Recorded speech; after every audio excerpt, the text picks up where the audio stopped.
I got You're things not. to do and places to go right Where are you now. gonna go, Vito? I'm going to places. Where? I'm meeting people. I don't Where have you time to going? play little games. Where you going? I'm going to hang around with my friends, not the crazy You can't. idiot friends that you How the have fuck are you that gonna play get there, Army. Vito? They're 20-some years old. They Vito, like to still how are play you gonna get games. there? On October 21st, I also had things to do and places to go.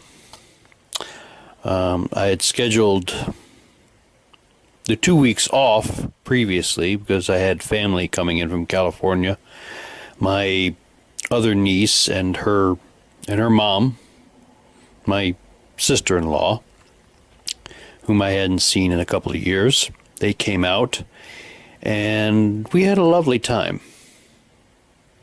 They actually got to go see me at the open mic poetry night that we held, and I got to go out and eat with them and visit with them, and it was a very good time. I really enjoyed having the time off from work.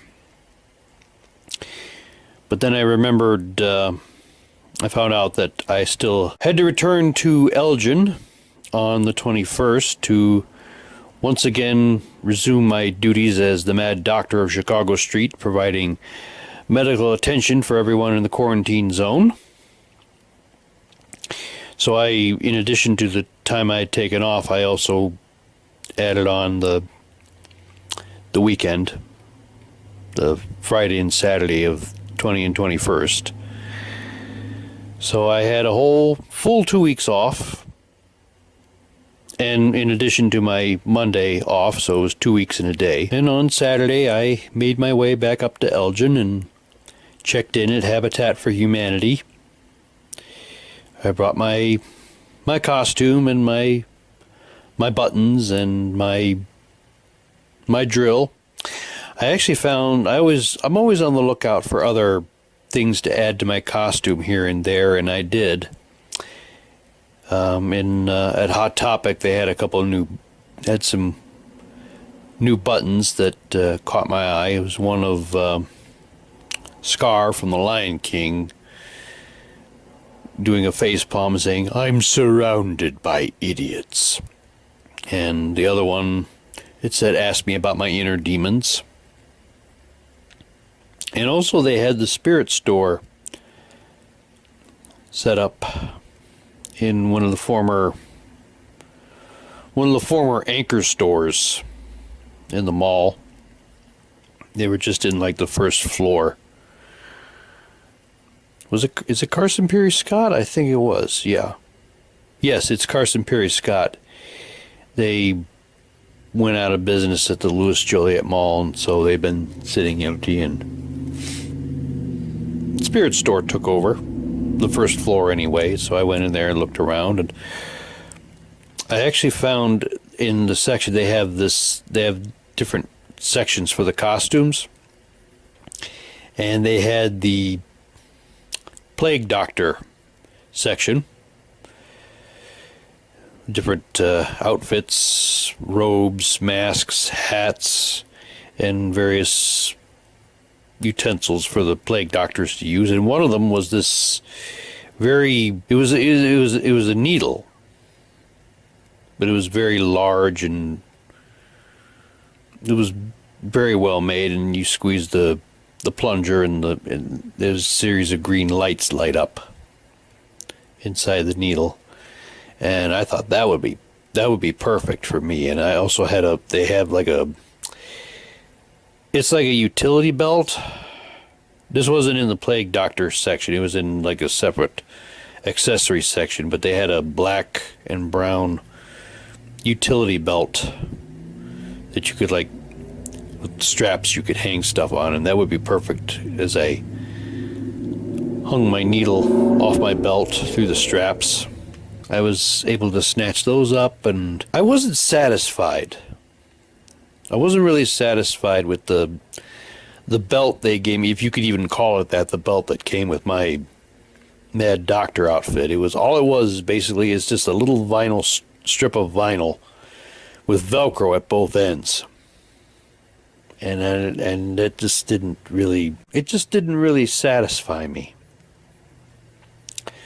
But I always look around and I saw this belt. It was an actual belt that you could buckle, and had the straps on the sides you could hang stuff, and that combined with the needle,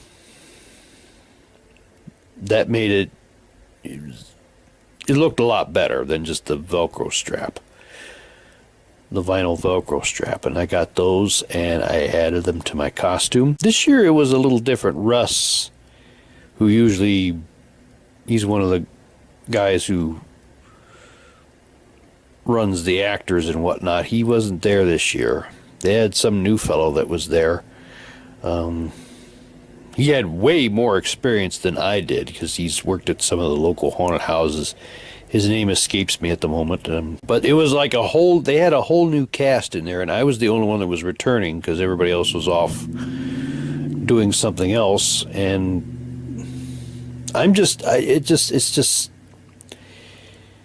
very flattering and honoring that they think so highly of me that they wanted me to help guide the newbies. It's just so, they think that highly of me, and it's just amazing.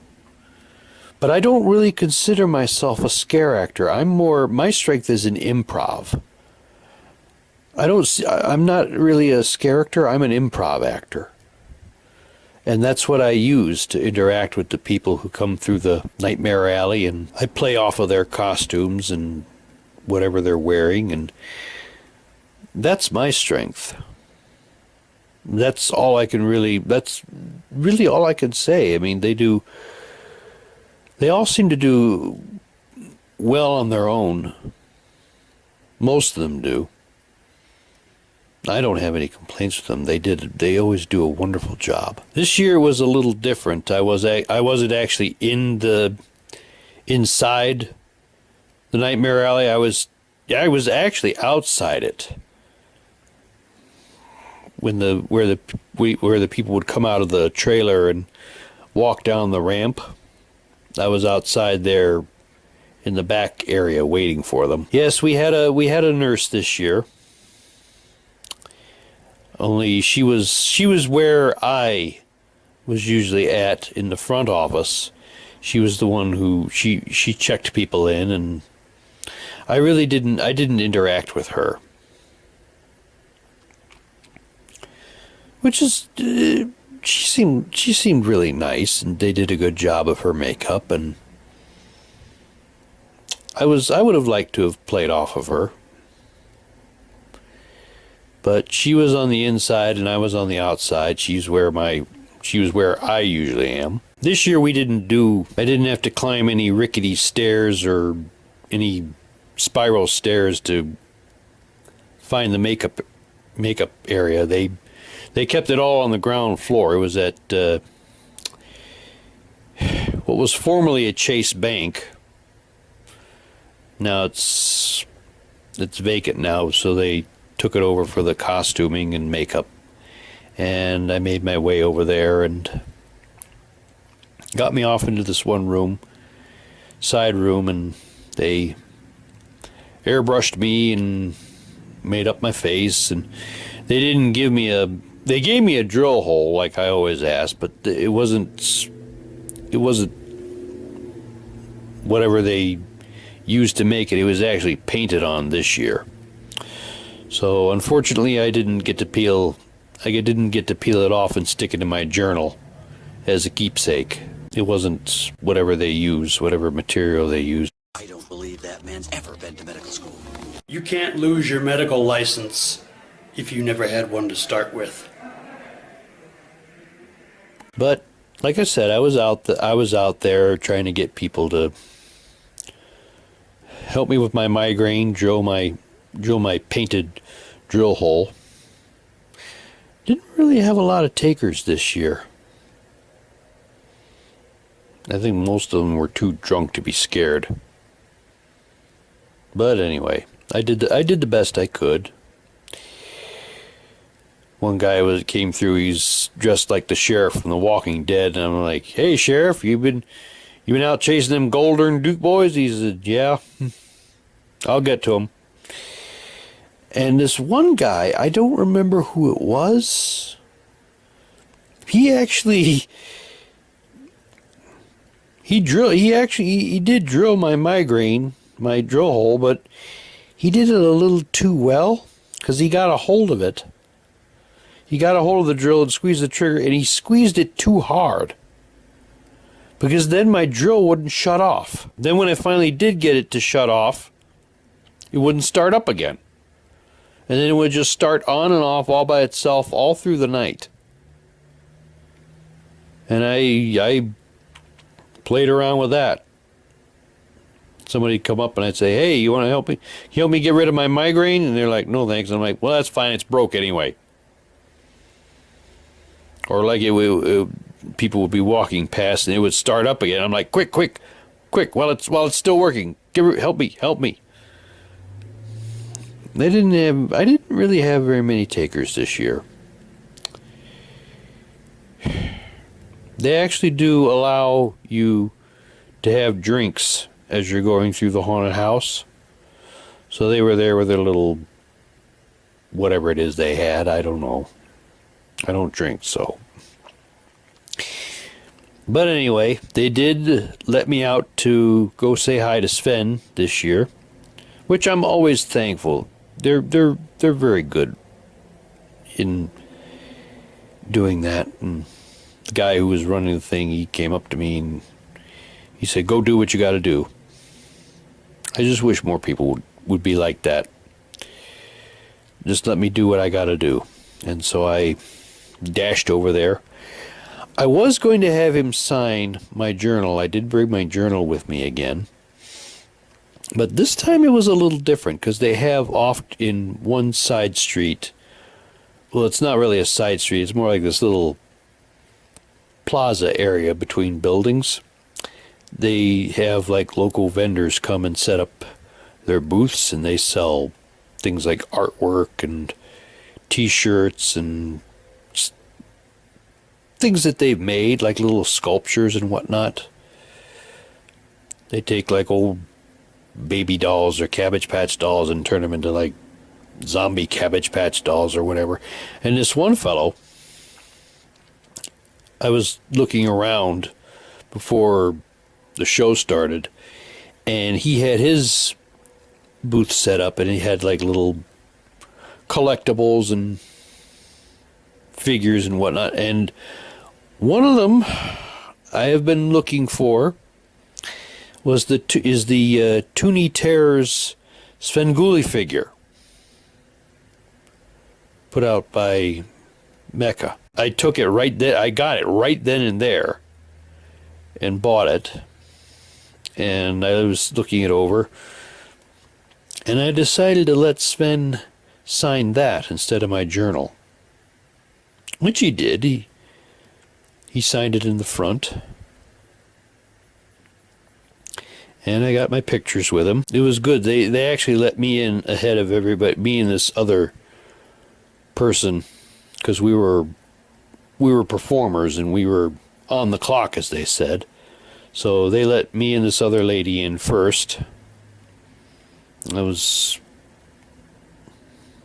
happy. It was good. Made it back out in the back alley of the alley, and everybody's like, "You good?" And I'm like, "Yeah." And I showed them the autograph I got, and they're like, I had everybody's admiration. And I went back to trying to get people to drill my drill hole.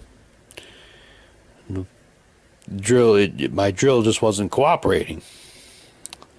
It would turn on, and then it would turn off, then it wouldn't turn on, and then it would turn on and wouldn't turn off, and it made for an interesting evening. I went with it, you know. I improv'd like I always do. One fellow, he came down the ramp. He was dressed as Jesus. And I held the drill out to him, and I said, "Wilt thou lay thy hands upon the drill and make it whole again?" He declined. The evening goes well. It always goes well. They've actually started paying me for doing Nightmare on Chicago Street, which is always good. Every little bit helps. I'm always thankful. I'm thankful that they think so well of me, that I'm able to help out with the new recruits, even though it's really, there's really not that much I can do other than just tell them, you know, you're not supposed to, if your friends come through, you're not supposed to break character or anything like that, or you try to play off what they're dressed as, who they're dressed as. I am so thankful because they do such a good job, and it's always a lot of fun, and I'm always very thankful to be a part of it. I will continue to be a part of it as long as they want. As long as they want me, I'll be there. And here it is, the NECA Toony Terrors Sven figure, officially licensed by MeTV. There he is. He's got his rubber chicken, and there's where he signed it. Right across the top there. On the back, if you're so inclined, they have a little cutout set of his coffin that you could pose him in front of. Bonus backdrop display. You can cut that out and pose him in front of it, if you're so inclined. Bring the fun of Saturday morning cartoons to your horror collection with these adorable little creeps. Pick your favorites or collect them all and make every day Toony Terror time. Well, he's going to be staying right where he is in the package. They've come out with quite a few of them. They've done some really good ones. They're the more modern ones. Universal guys. They pretty much have their own separate line, but these are for like the more recent figures. I was very surprised and very pleased that they came out with Sven. They made the people who make the reaction figures, they've come out with their own Sven action figure. It's in the style of the 3 3/4 classic figures. They have the little collector packaging done in the retro style, which is always cool. I don't collect as much as I used to. I've gotten too practical, and I hate being practical. But it has to be something that really grabs my attention and won't let go unless I get it and take it home with me, and Sven definitely qualifies. Hi, Dwayne. Sven Rich Coes. He has to sign your name on everything you give him to sign. It's actually, they actually say that. They have a little sign there where he's at. It says you can only sign one thing, and he has to sign your name to it, which is fine. I don't have a problem with it. I just saw these at the bottom.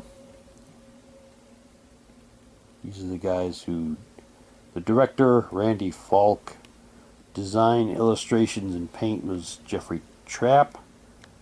The sculpt was by Adrian Smith, and the photography Stephen Mazurek, and the packaging art is by Chris Ramo. So there's all, you can tell it's official because it's got his official logo on it and the MeTV logo. NECA in Hillside, New Jersey, in Real Toys.